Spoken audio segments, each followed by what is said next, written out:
Hi friends, ఈరోజు మా జీడి తోటకి వచ్చాను సేలోకి. ఊరు నుంచి మా చేలోకి 1 కిలోమీటర్ 1 km 1 కిలోమీటర్ ఉంటుంది. అక్కడ నుంచి ఇక్కడికి 1 కిలోమీటర్లు ఉంటుంది. ఇది ఒక చేను అనమాట. ఇంతకీ 2 కిలోమీటర్స్ ఊరు నుంచి మా చేలోకి. అయితే ఈరోజు జీడి తోట తుప్పలు కొడుతున్నారు మా డాడీ గారు, పక్కనే మా నాన్నగారు తుప్పలు కొడుతున్నారు. అయితే నేను వీడియో తీస్తున్నాను. మనకి జీడి తోట ఎలా ఉంటుంది, జీడి పిక్కలు ఏ విధంగా వస్తాయి, ఈ టైంలోనే జీడి పిక్కలు వస్తుంటాయి. అవి వీడియో తీసి పెడుతున్నాను చూడండి. జనవరి నుంచి స్టార్ట్ అవుద్ది మనకి జీడి పూత అనేది. అయితే ఇప్పుడు జనవరిలో వచ్చిన పూత అంతా మొత్తం పోద్ది. రెండో పూత ఇది. రెండో పూతలో పిక్కలు వస్తుంటాయి ఈ విధంగా.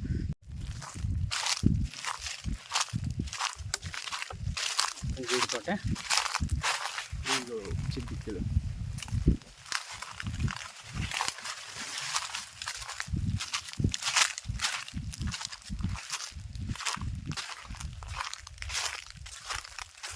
ఇంకా చూద్దాం ఎన్ని చెట్లు కాసినాయో చూద్దాం.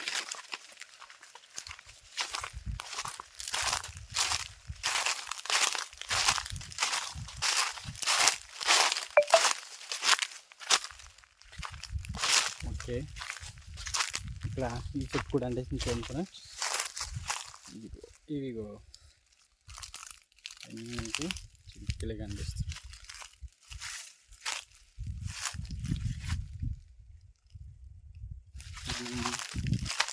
ఈ చెట్లు కాసినాయో చూద్దాం. నేను ఒక 3 months 4 months నుంచి తోటకి అస్సలు రాలేదు.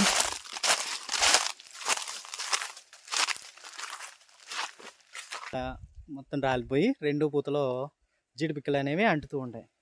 అయితే తోటకు వచ్చాను చూడడానికి ఎలా ఉందని ఉంది. తోట ఇప్పుడు ఇక్కడ తుప్పలన్నీ కొట్టేస్తున్నాం. ఇవన్నీ కూడా క్లియర్గా పిక్కలు ఏరుకోవాలంటే ముందు మనకి తోట శుభ్రం చేసుకోవాలి. కింద ఏమి ఉండకూడదు. రాళ్ళని పిక్కలు కూడా కనిపిస్తాయి కాబట్టి పిక్కలు ఏరుకోవడానికి చాలా నీట్గా ఉంచాలి తోట. ఇప్పుడు పిక్ వస్తుంది అనమాట ఇక్కడ మన తోటలో. మీకోసం చూపిద్దామని వీడియో తీస్తున్నాను. ఇవి అయిన తర్వాత కోళ్ళని ఎలా పెంచుతాం, మా సేలో కోళ్ళు ఎలా ఉంటాయి, వాటి గురించి కూడా కొన్ని విషయాలు చెప్తాను. ఇప్పుడు ఈరోజు తోట చూద్దాం. చూడండి, ఇదంతా జీడి తోట, మొత్తం జీడి తోట. ఇంకా మనకి ఫారెస్ట్ ఉంది. ఇది మాదే. ఇదంతా తుప్పు కొట్టించాలి. జీడి తోట మొత్తం తుప్పలతో నిండిపోయి ఉంటుంది కాబట్టి అది క్లీన్ చేయించాలి. ఇంకా చేస్తున్నారు. కానీ పిక్కలు వచ్చేసి చూద్దాం.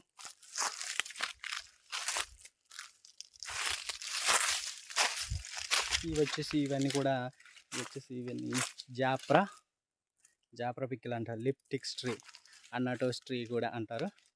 ఇవి మనకి న్యాచురల్ కలర్ని ప్రొడ్యూస్ చేస్తాయి. ఈ పిక్కలు అనేవి మనకి లిప్టిక్స్ ట్రీ అంటారు. ఈ తోట అనమాట. ఇది కోత అయిపోయింది. కోత అయిపోయిన వెంటనే మనకి జీడి పిక్కలు వస్తాయి. జీడిపప్పు అంటే అందరికీ ఇష్టమే కదా. ఇవన్నీ జీడి తోట ఇలా ఉంటాయి. పూత చూపిస్తాను ఇప్పుడు. ఈ ఏజెన్సీ ప్రాంతాల్లో సంవత్సరం పొడవు ఆదాయం ఏదైనా ఉంది అంటే ఈ జీడి పిక్కలు మాత్రమే. సంవత్సరం పొడవునా కష్టపడతారు. తినడానికి పొలాలు ఉంటాయి, అవి పండించుకుంటారు. కానీ ఇల్లు గడవాలంటే ఖచ్చితంగా ఈ జీడి తోటల మీదే ఎక్కువ ఆధారపడుతుంటారు. ఇవి ఈ ప్రాంతాల్లో జీవనాధారం. ఇవి చాలా విలువతో కూడుకునేవి. ఎందుకంటే వీటి వల్లనే రైతులు ముందుగానే అప్పు చేసి పెట్టుబడి పెడతారు. ఇవి సరిగ్గా పండితే వాళ్ళకి అప్పులు తీరుతాయి. ఇది కూడా, ఈ జీడి పిక్కలు కూడా రైతులకి మంచి నాణ్యత అయిన రేట్లు గవర్నమెంట్ ఇవ్వలేదు. సపోర్ట్ చేస్తే ఇంకా బాగుంటుంది. చూడండి, ఈ ప్రాంతాల్లో కుటుంబం మొత్తం ఈ జీడి తోట వాళ్ళనే ఎక్కువగా జీవిస్తుంటారు, వీటి మీద నమ్మకం పెట్టుకొని.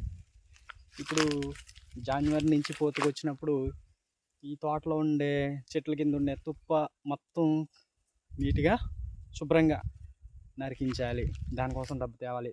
ముందుగానే వర్షాకాలంలో ఈ తోటకి జూన్ నెలలోనే దున్నించాలి. దున్నించిన తర్వాత ట్రాక్టర్తో దున్నించాలి.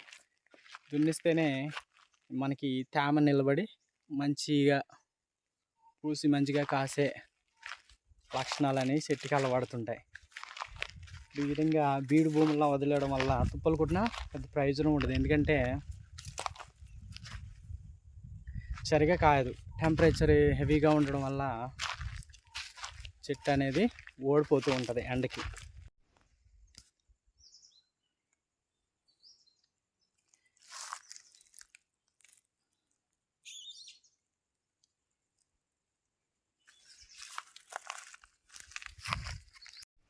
చూడండి ఫ్రెండ్స్, జీడి పిక్కలు ఎలా వస్తుందో. ఇవి ఈ కాలంలోనే వస్తూ ఉంటాయి. ఇప్పుడు చిన్న చిన్న పిక్కలు వస్తున్నాయి చూడండి. ఇందులో కొంత పూత నల్లగా మాడిపోతుంది. మంచు ఎక్కువగా ఉండడం వల్ల, చలి ఎక్కువగా ఉండడం వల్ల ఆ పువ్వు అనేది మాడిపోతూ ఉంటుంది. జీడి పిక్కల గుత్తులు అయితే టెంపరేచర్ కొంచెం ఎక్కువగా ఉంటే బాగా అంటుతాయి మనకి. ఇవిగో గుత్తులుగా వస్తున్నాయి చూడండి. ఇవి మనం పండిన తర్వాత పిక్క రాలుతుంటుంది. రాలిన తర్వాత ఆరబోయాలి. ఆరబెట్టేసి మనం గదుల్లో నిల్వ చేసుకొని ఉంచుకోవచ్చు. ఇవి చూడండి, ఇప్పుడు లేత పిక్ అనమాట. ఇది చాలా లేత పిక్క, ఇంకా ముదరలేదు. ఇక నెక్స్ట్ మంత్ మే సరికి ఫుల్గా వస్తాయి. చెట్టు మొత్తంగా పిక్కలు వచ్చి రాలుతూ ఉంటాయి.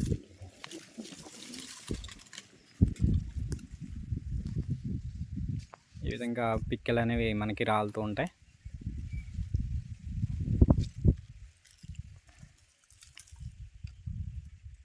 చూడండి, అవి లేత పిక్కలు అనమాట. అవి గుత్తులుగా వస్తుంటాయి.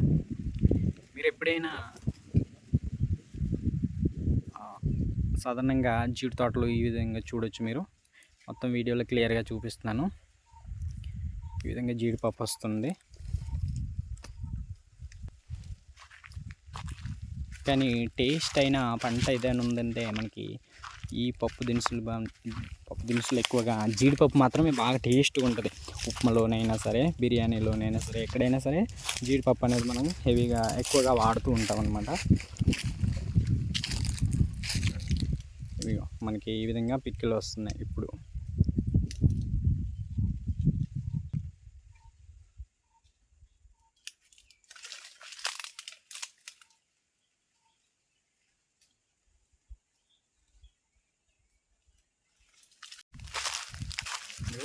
మా జాని, మా కుక్క పిల్లలు.